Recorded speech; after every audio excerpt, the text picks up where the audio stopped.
Hey, peace and blessings, family. So I'm back at y'all again with this dear sister, Remy, correct? Correct. Okay, I want to make sure I say it right. And so she's joining us from Florida. How you doing, sis? I'm doing good. How are you? Good. You have such a beautiful smile. Thank you. So, Okay. so what is your full name and what does your name mean? Ifa bimi sola, Oshun Remi Egbediwa. So Ifa brings me wealth, Oshun is beauty, and Egbe crown me. Wow. So, were you born with that name? No, I was not born with that name. Okay, so how did you obtain this name? Like how was you gifted this name? It's beautiful. My name came through, of course, Dafad and my initiation. So I am an initiate of Oshun, Egbe, and Igungun. Oh wow. Okay. Yeah. So you said Egg Bay, Oshun Oshun, and Oshun and Igungun. Igungun. Okay. So how did you first discover Isheshe? Oh, like all of us growing up here in America, I was in church. I went to seminary school. I preached in a pulpit, but it was Wow. just something calling me higher, and I just couldn't get away from it. And no one could explain to me the visions and the images I was seeing, the things that I was hearing.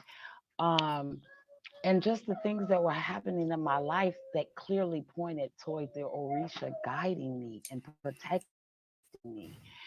And I had a fellow brother who was in the tradition, and he had been with me on my journey. He had been watching me, and he called me one day and he said, "You're ready." And I said, "Yes, I'm ready." He said, I'm going to introduce you to my Baba, and I want you to get your first dafa done. And that first dafa just opened my spirit up, and I was like, this is it. This is the missing piece to the puzzle for me. And from there on, it was full speed ahead, full speed ahead. So what is a Dafa for those who may not know? Dafa is a reading for a lot of people, if you know anything about tarot card readings, but this reading is more in depth. This reading gives you your past, your present, and your future.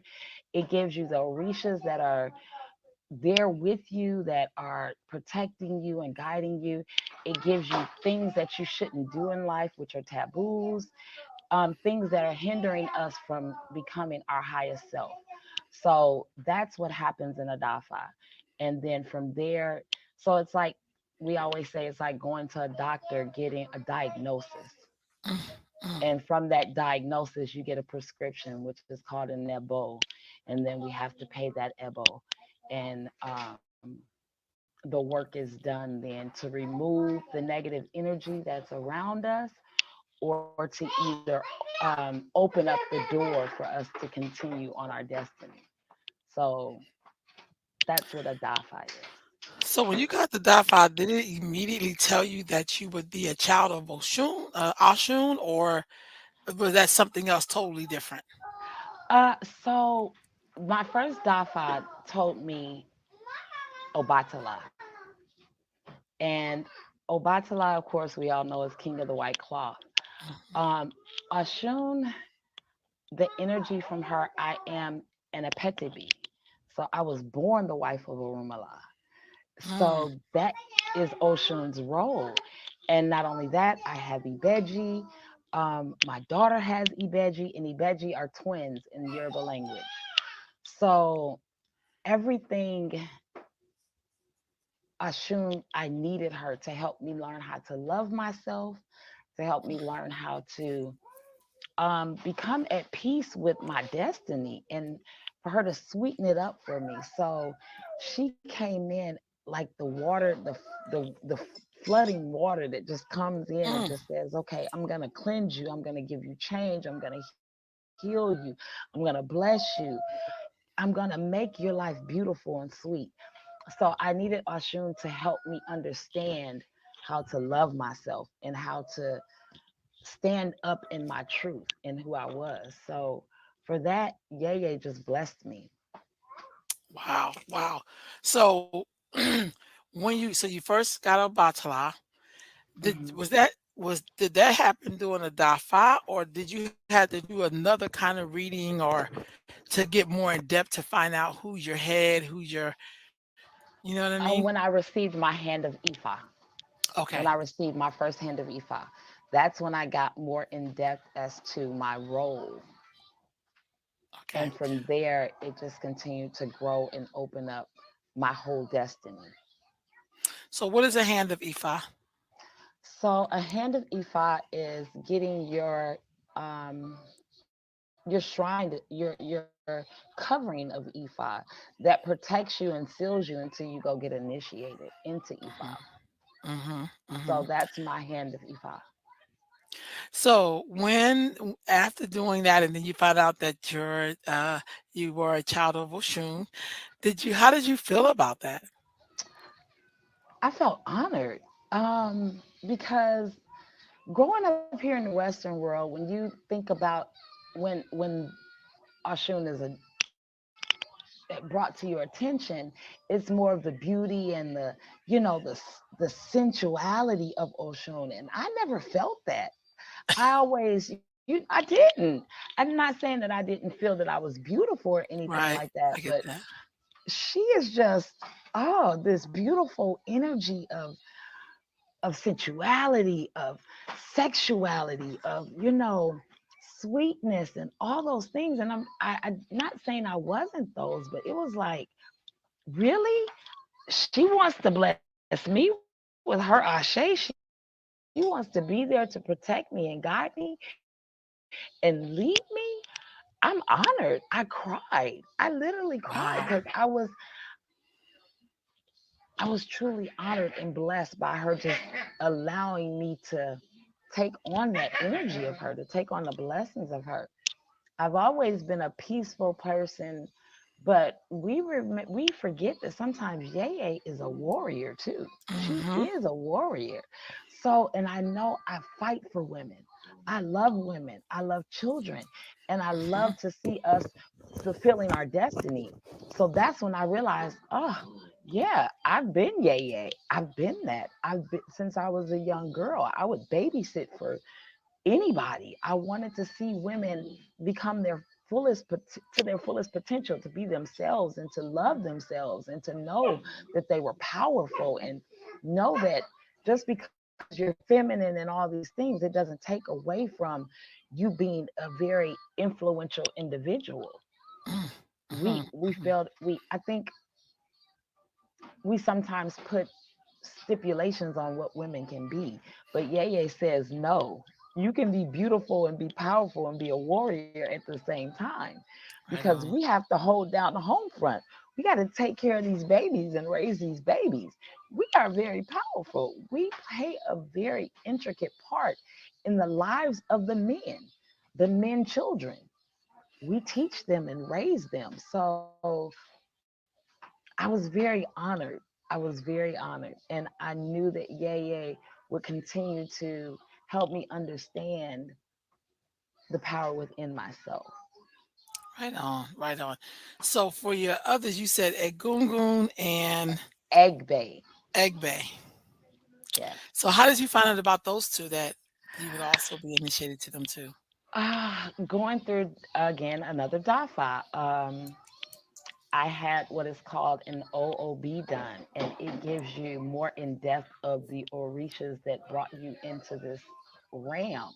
And so, Egbe, I was born on Egbe Day. I was Oh. born because in Yoruba there's a 4-day cycle. You have Obatala, you have Ifa, you have Egbe, and you have Shango. So I was born on Egbe. And with that being said, there is different roles and paths of Egbe. And I am what they call Iyalo Day. And Mm. Iyalo Day is responsible for all the Egbe on earth.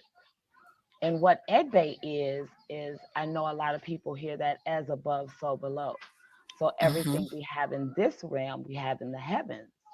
So I have a mother, I have a father, I have a husband, I have children, I have family in Orun, which is heaven, that I promised them I was coming to earth to do all of these wonderful things. And they're there to protect me, my own Ori, my double self. I left a part of me in Orun, my spiritual self, that I have to stay in connection with in order to know my destiny here and to stay on that path here. So, with that being said, egg bay is very important to all of us because we all have egg bay. Mhm, mhm. So, are there certain things when you think about the egg bay and the egg gongon, is there things you're supposed to do as being initiated to them? And it's different for everybody, but yes, there are certain things that you have to do. There are taboos that come with that. So it just depends on your role of egg bay and what egg bay has asked you to do. So yes, there are certain things that I can't do and that I can do. Is that the same thing for a egungun? Yes, and then you get and go ahead. I'm sorry. No, no, no, go ahead. I was just gonna ask you what so you was explaining Oshun. Uh, can you explain, Egbe and Egungun? Egg bay and igungun. So Yeah, Egungun. igungun would so that is our ancestors. That is the spirit of our ancestors. Igungun, Egbe is the spirit of our heavenly family. So remember, we have our DNA family, but Mhm. we have our heavenly family. So those are the differences between Egungun and Egbe. Egungun is your ancestors, that lineage of your family.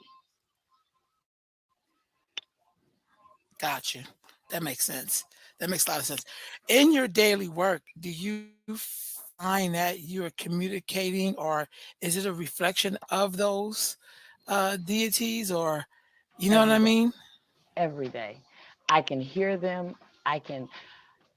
So before I wake up and go out into the world, of course, I'm there having a conversation with them and asking them to be there with me throughout the day, lead and guide me throughout the day, protect me throughout the day, help me to hear, to see all the things I need to go through that day with as much ease as I can. We're all still human, so there are things that irritate me as well. There are Mhm. things that would probably upset me. But when I remember that Egbe is here, Igungun is here, my ancestors, all of those energies are around me, helping me to stay with that cool, calm head. Obatala helps me stay cool. So when I think about them, there's times that I have lost it, but there's times that I've had to say, okay, you know what? I can't do this because if I do this, then I have to answer to them afterwards. So they help me kind of Mm. stay focused and stay within Iwapele, and that's that balanced character. So I have to walk in that balanced character. That doesn't mean let anybody walk over me or take advantage of me, but I have to speak my truth, stand on it, and move on. Hmm. How did your friends and family in the Christian tradition, how did they, react to you, when you started practicing Isheshe? And I can't say I was really too much worried about anybody but my mother. That's my mother. My Mhm. mother is Reverend Doctor. Oh. So um, she just said, you know what? I remember my grandmother, her grandmother, she did spiritual work for people. So she wasn't per se a religious person, she was a spiritual individual. She would create potions and different things for people. And she told me that I knew when you grow up that you would eventually, because you had some of that same energy with you, with your candles and your incense and all of those sorts of things. Mm. She said, I saw it on you. So when I finally did have the conversation with her, she was like, okay, that's your path, that's your destiny. Mm. Go ahead and do it. She said, just be careful. And she embraced it. Right Um, on. as far as anybody else was concerned, I wasn't concerned about what anybody else thought. It was more what my mother thought because I wanted us to still have that relationship and that, love for each other. So anybody else, it didn't matter. Right And on. That's beautiful. when I realized I knew I was on the right path when it felt good to my spirit. But not only that, when my daughter, she just out the blue called me one day and she said, Mom, you're practicing something different. What is it that you're practicing? I need to know it. That's when I knew I was lining it up for my family to come into this, come back to who they truly were and to live their destiny. So I was very grateful. I was very grateful that now I heard the calling. I heard them saying, come.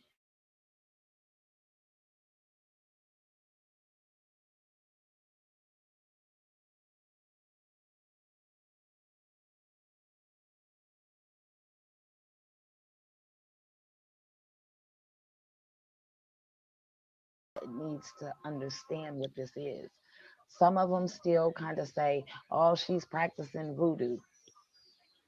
But it doesn't stop me because I know this is my destiny and my path. Right And on. literally, you still call me and ask me for prayer. So I must be doing something right. That's so true. So you're in Florida. Yes. What is it? You're in Jacksonville.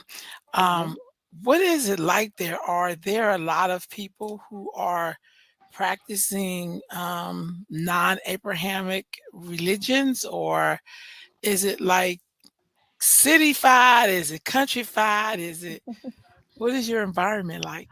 Okay, so I have only been in Florida, Jacksonville, Florida, for about 8 months now. Okay. Yes. After I came back from being initiated, and before I was initiated, I knew I needed to live around a big mass of water.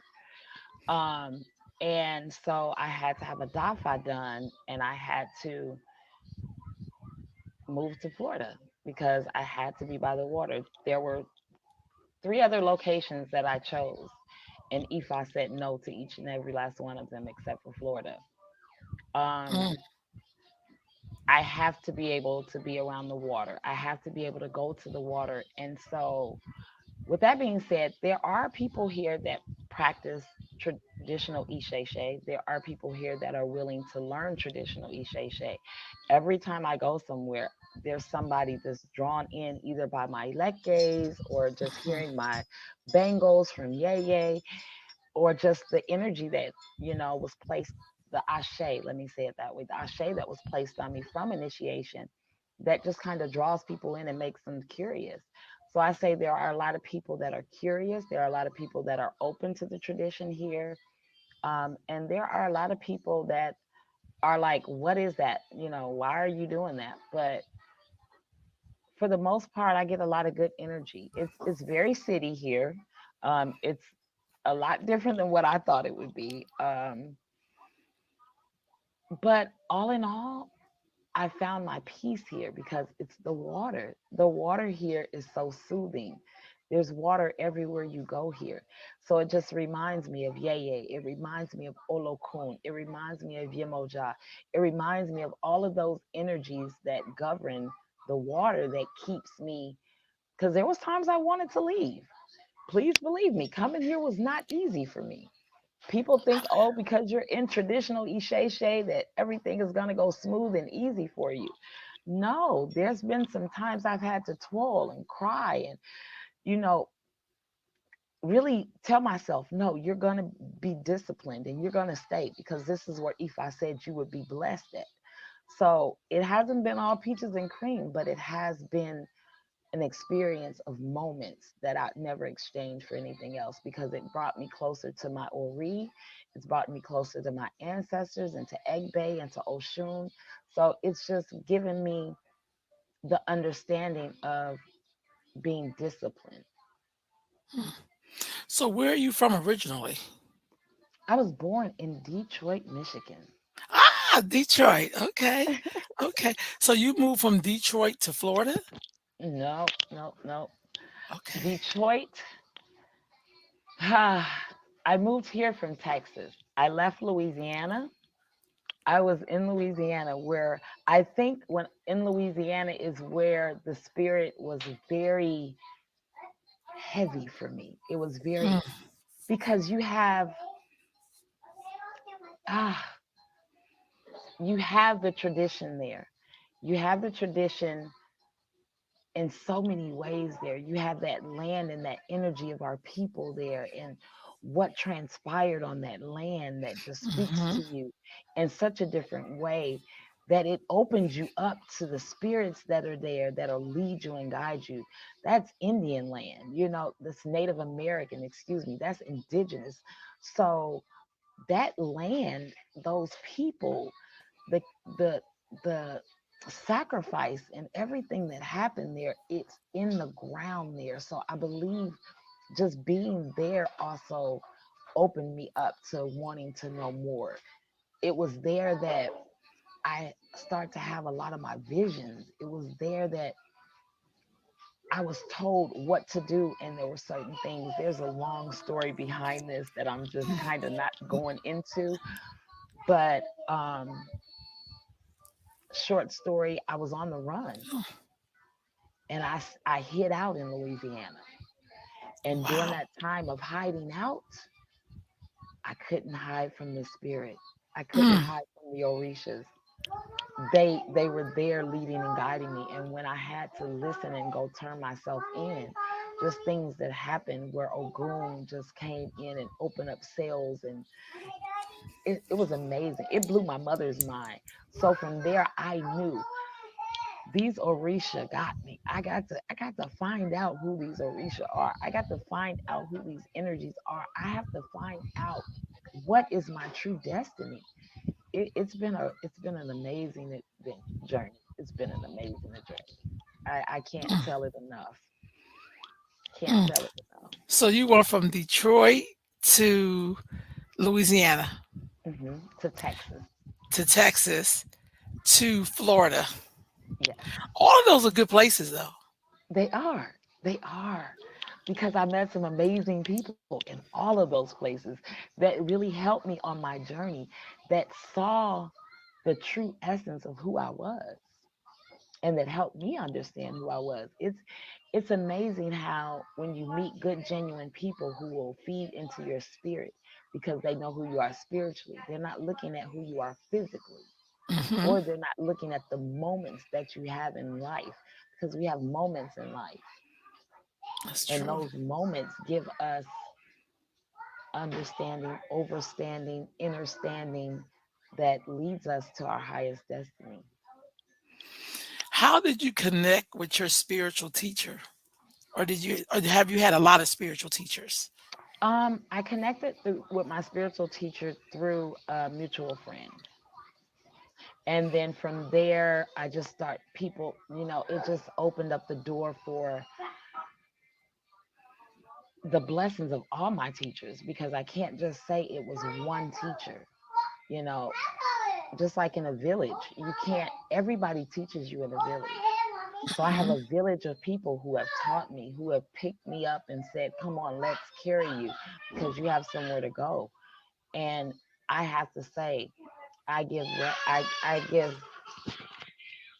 thanks to all my teachers. So when I think about my teachers, I think about Baba Ifa Shegun, Baba Ifa Shola, Baba Ifa Jimmy Ray, Baba Elliott, Baba Ifa Bunkami. So I've had great teachers in my life that has said, you know what, come on, we got you. You have a long journey, but we're gonna help you through this journey. I even was blessed to have Mama Yaya Fini do my first reading ever. She Wow. was amazing. She and I've not spoken to her again since then, but she really was a pivotal point in my life. She did my very first reading. She told me who my grandmother was. She told me, you come from a long line of powerful women. And that opened up the door for me to have that conversation with my mother. Wow. Wow. Yes. So when you said all those people's names at the time when you were in their presence, did you know you were going to be on this kind of journey? Did you know there was something great lying ahead for you? I've always known it. Ever since I was a little girl, I just didn't know how I was going to get into it, what it was going to be. because I used to have conversations with my spiritual protectant, my angels, the egg bay. I had conversations with them as a little girl. I remember those conversations. I remember knowing that there was something more to my life. Um, so when I started, as I was talking to them explaining to me who I was or helping me to understand who I was just made me say, oh, wow, that's why I felt this way, or that's why I had those visions, or that's why I've been doing certain things all my life. I've been doing it my whole life. I just didn't know what it was. Mm, I didn't mhm. know what it was. And it makes so much sense now. What work do you do with the egungun that did it intensify when you got initiated to it, or were you always in tune to your ancestors? I was always in tune to them, but it intensified after initiation. I remember when I was there, that energy was something more than I can even explain. I remember being told, go there with no expectations because you can't even imagine. So it was beyond what I could have ever, I can't even explain it Mm, to the common person because the energy and the visions and things that I can hear now. I was hearing them before, but I can hear them and understand or overstand and understand what they are, who they are, and why they are. I remember having a dream where I heard them and I didn't understand who they were, excuse me. Now I understand who they are when I hear the voices. I understand that it's not voices of, for lack of a better words, demonic voices. You know, people like to say, I hear all these voices in my head and they're telling me what to do. And the voices that I hear warn me. The voices that I hear let me know, look, don't make that decision. Come talk to us. It's an energy that, hold just one second. It's one of my godsons. that's all right. That's all right. Uh, the energy is of a peace and a love that nobody could ever imagine. Mm, It's a peace and a love that lets you know we're here and we got your back. We rooting for you. We fighting for you. But you got to understand you are amazing.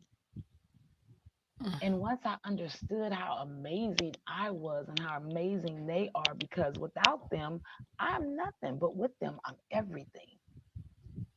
When I go out the door, come with me. Don't let me go by myself. Their energy is so sweet. Are there similarities between Christianity and Isheshe that you've seen? Is there an overlap sometime somewhere? Um, I understand why Christianity is, but for me, there's not an overlap.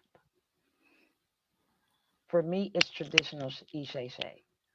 I can understand Christianity, and I can understand that some of us chose that destiny, and that some of us have to live out that destiny. Um, I like to say a lot of times God says that He would find a way to get to His people no matter what. And when I say God, I mean Olodumare. Mhm, So going through Christianity and going through seminary school, it opened my spirit up to more. mm, So I would never say anything negative about it. What I would say is it opened me up to wanting to know more. It opened me up to say, this isn't for me, but I'm grateful for what it did for me.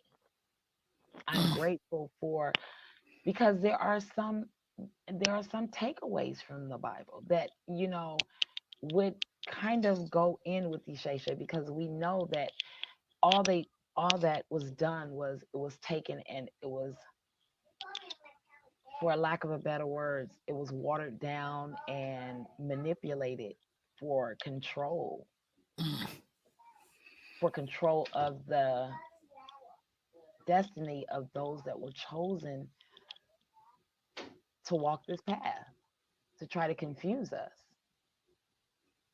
Mm. Now, it's interesting that you say that. So have you traveled to Africa at all? I was initiated in Africa. Okay, so you went to I was Nigeria? initiated in Nigeria, in Lagos, Nigeria. So what was that experience like? What was it like? Was that your first time or have you already been Yes, before? it was my first time. It was absolutely amazing. I want to live there. I want to go back every moment I can to see our people and the hustle in our people and the love in our people. It was amazing for me. It was the best experience of my life. Oh, it was the best experience of my life. To actually walk there with no shoes on my feet and let that earth in that feet, let that energy come up through my feet and have that, Mm, ah, I can't even explain it. When I say, you can see it all over me. It was yeah. so beautiful. The sisters there were absolutely beautiful. The children, everybody there. It was a beautiful experience. It was beautiful for me. It was Wow. beautiful for me to see our people and how they move and how they operate every day. It was beautiful. It was a peace. It was a serenity. I remember being on the pagoda, and the pagoda is the top of the building, and I could see every top of every house. I could hear the children playing. It was amazing. It was amazing. The land, the people, the smell in the air. I can smell it now. It was absolutely amazing for me. Did you feel connected to the place itself, the Yes, people, the yes. surroundings? I felt at home. I never felt any fear of anything. I felt right at home. I felt at home. I felt Hmm, love. wow. I, Th- That's just I, beautiful. That's just I, beautiful. I can see it in your face. and that's why I tell people it's nothing I can even explain. It's an experience that I would just want to take everybody back with me, just to experience the love, the love of some of the elder women. I remember there was an elder woman there, and she said, "Just take me back to America with you. Please take me back." And then when they see me and I smile, they're amazed by my smile because there are so many people over there that have what they call ginger rice or open teeth, Hmm. that they're like, "You're from here.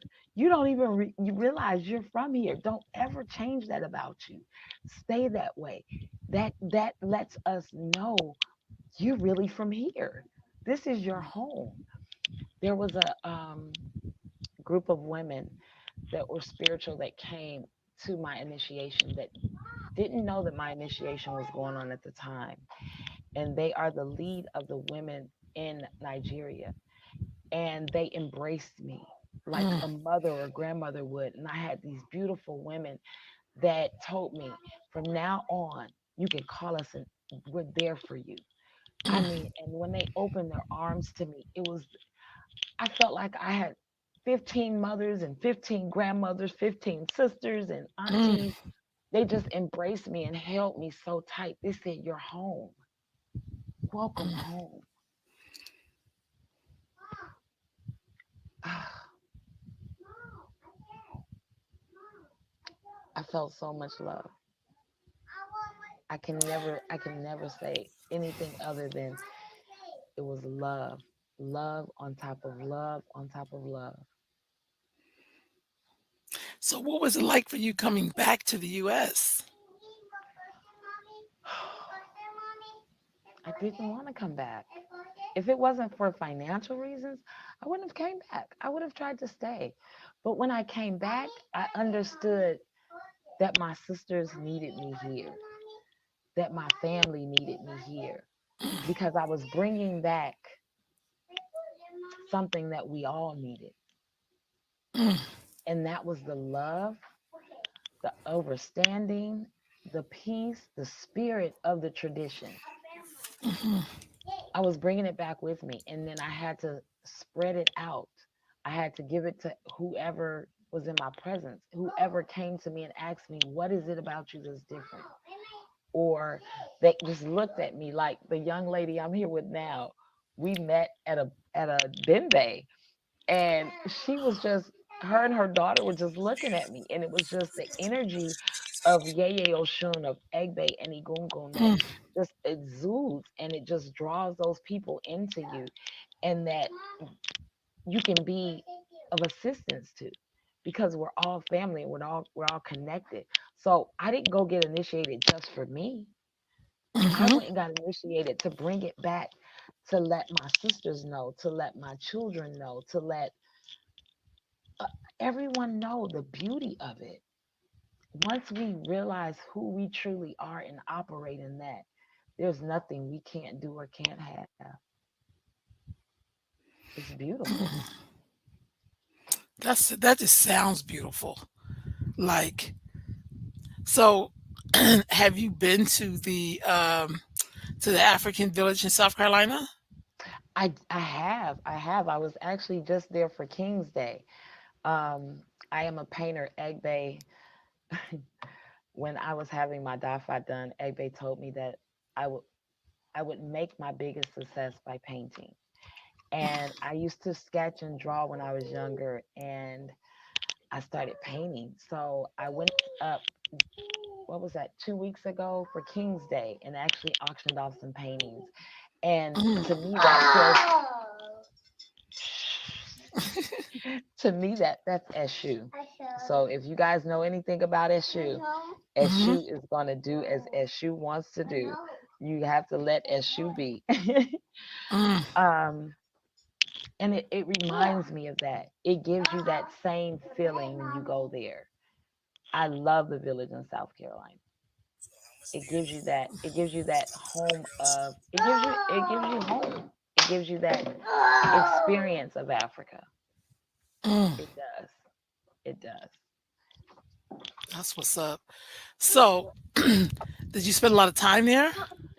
I didn't. And that was the thing. I have, since I've been back from initiation, but prior to the initiation, I heard about the village. I had read about the village. I had watched videos about the village, but until I came back, I had never been there. And I tell everybody, it wasn't my journey to go there first. It was Right. my journey to go to Africa first, and Mm, then come back and go there. And it's okay, because some people journey is to start there and then to that's so go true. abroad. It's just my destiny and what I chose before I came here. And that's Right what we on. have to understand. We choose our destinies. We choose our destiny. So when it That's goes wrong, we can't blame anybody else, even though it's not a blame thing, but we have to go within. understandable. We have to Yeah. go within. She tried to cover up her face as she was talking. That's all right. That's all right. Um, is there a certain place you're trying to get to in this tradition? Just to live Like, do my you want to highest have self. an Elay? Do you want to have If godchildren? Do that's you want within my destiny, if that's within my destiny, I want to do what's within my destiny. right on, right on. So is this something that is constantly unfolding as you get more It's of the constantly dafas? unfolding for me. As I get more of the dafas, it's Uh-huh. constantly unfolding for me. Every time I get one, it's like, okay, because it's layers to it. It's layers to it. And you remember, I come from Christianity, so even though I had a spiritual, I still have a lot to learn. Mhm. I still have so much to learn that I have to just take it slowly, because I have a long life ahead of me. I have so much to overstand about the tradition within itself. I can't get it all at one time, so it just continues to unfold. And I believe I'm gonna have godchildren. I know that I'm gonna have godchildren. When that will happen, when the Orisha, when Mhm. Olodumare, when my Ori says now's the time.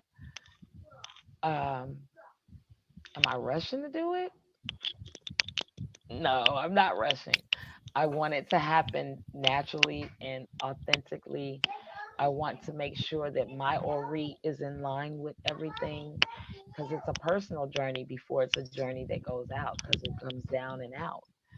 So as Mhm. I'm steady, receiving, I have to implement it in my life. Real But talk. Real talk. I do know it will happen. Real talk. Elay, do you belong to an Elay? And if I do. so, what is that like? That is it's very loving. It's very my brother, my god brother, my teacher, my Elay, it's they're supportive in every way possible. Right on. Um they love me and I love them. I have a small group of women that I work with. A group that the name was given to me probably about 2 years ago. So it's called Daughters of the Sacred Mothers. Mhm. And we come in and we talk about what it's like to be a woman in this tradition. What it's like for a lot of them, they are apetibes. What does that look like? What is an Mhm. apetibe? What is it like to be a sister wife? Because we believe in having sister wives. Gotcha. So we're dissecting all of those things so that we can rid ourselves of what the Western idea of marriage looks like and understanding and overstanding what a traditional Isheshe marriage looks like. Right on. So we're learning ourselves and learning to get over a lot of hurt because we as women coming from a Western world, we've been hurt by women, we've been hurt by Mm. men, and so now how can I trust another woman to be my sister wife, or how can I trust this man to? So it's a lot of deprogramming to reprogram in order to truly understand what this tradition is about. And it's about community. It's about these children, these babies. You said a mouthful right there. The daughters of the sacred mothers. I feel like we need a lot of that. Yes. Because I think once women, are able to address some of the things that kind of hold us from each other, we Hmm. can be so powerful together in terms So of just powerful. understanding each other, the way we talk to each other, how we relate to each other. Even when we do stuff to each other that may be hurtful, may not have been intentional, but how do we work that out so we don't be holding on to them grudges, Yes. you know? And that's my biggest heart's desire is to see us as women heal ourselves. And so we have a lot of women to go to heal or that will come to us. So we have to get it together within ourselves first. So if we can get it together within ourselves, oh my gosh. Mhm. Tell me about the ancestral crown that you are the owner of. Ancestral crown is the painting. Um, I remember meeting a Nigerian at work, and he looked at me, and I was studying at the time, and he said, "You're Adishiwa," and I said, "Huh?" He said, "You're Adishiwa," and when I looked up what Adishiwa meant, it meant the crown of beauty. So Mm, to me, it was the ancestors crowning me with that. And then when I was told that I'm supposed to paint and that just paint, just put paint to a canvas. So I'm like, ancestral crown. My ancestors have crowned me with this gift to paint mm, and to bring life through painting. And so that's where ancestral crown came from. It came to bring beauty through paint, to bring peace through paint, to bring healing through paint. So I've also always worked with children. I have a thing for children with disabilities, autistic children, children that most people wouldn't necessarily want to have anything to do with. I feel like through painting, we can heal a nation. Through paint, we can change the whole world. Color is everything. There's mhm. vibrations and energies with color. And so that's where ancestral crown came from. It's here to heal the crown of our people through painting. Right on. Do you have any book recommendations for people who may want to study more about Isheshe? So we all know it's an oral tradition, but there are some books. My first book I ever read was Ori, um, ORI. I've read Ocean Across the Waters. Um, I'm trying to think of a couple of books that is in my bag right now. Um,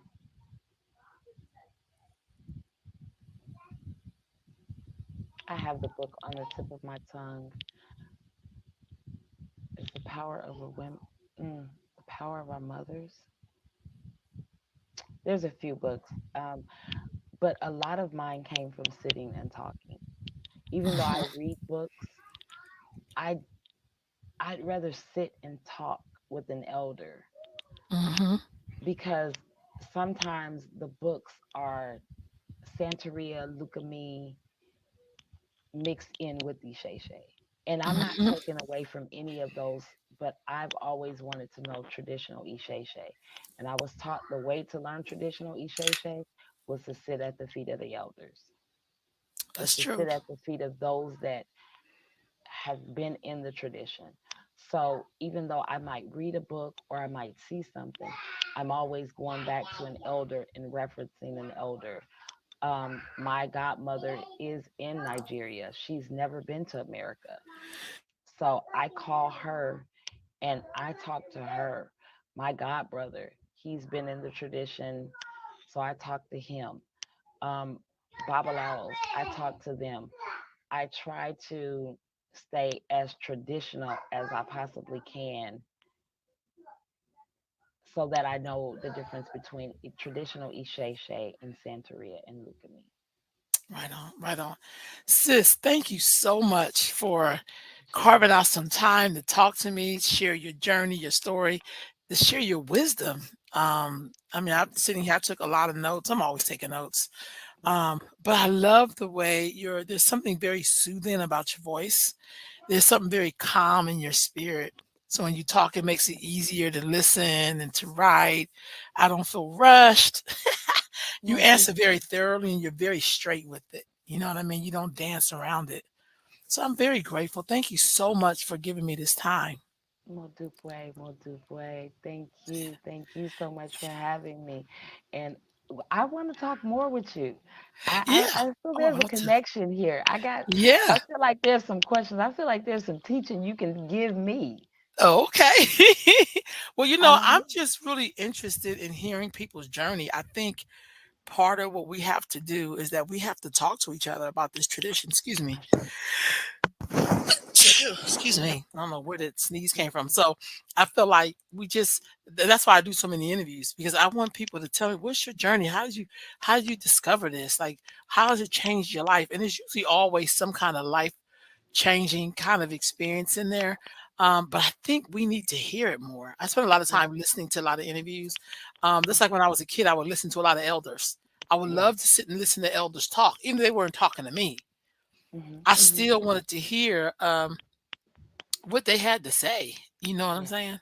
yes, So yeah, we definitely this is the beginning. yes. I So thank hold you on. so much. Don't hang up. Okay, let me just wrap this up. All right, family. I'll be back next week with another interview.